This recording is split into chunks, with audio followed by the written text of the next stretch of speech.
నమస్కారం ఘంటారావానికి స్వాగతం. ముందుగా ప్రధానాంశాలు. భూమి లేని నిరుపేదలకు సర్కార్ తీపి కబురు. ఈ నెల 28న లబ్ధిదారుల ఖాతాల్లో తొలి విడత 6,000 జమ.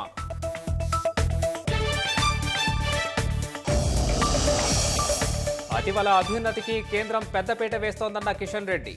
మహిళలకు ఉపాధి కల్పించడమే ముఖ్య ఉద్దేశమని ప్రకటన.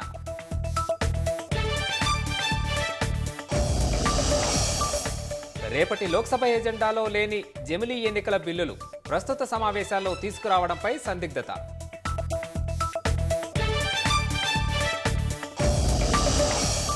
ఢిల్లీ అసెంబ్లీ ఎన్నికలకు 38 మందితో ఆప్ తుది జాబితా.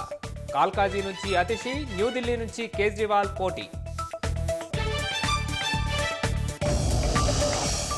2026 మార్చిలోపు ఛత్తీస్గఢ్లో నక్సలిజాన్ని అంతం చేస్తాం.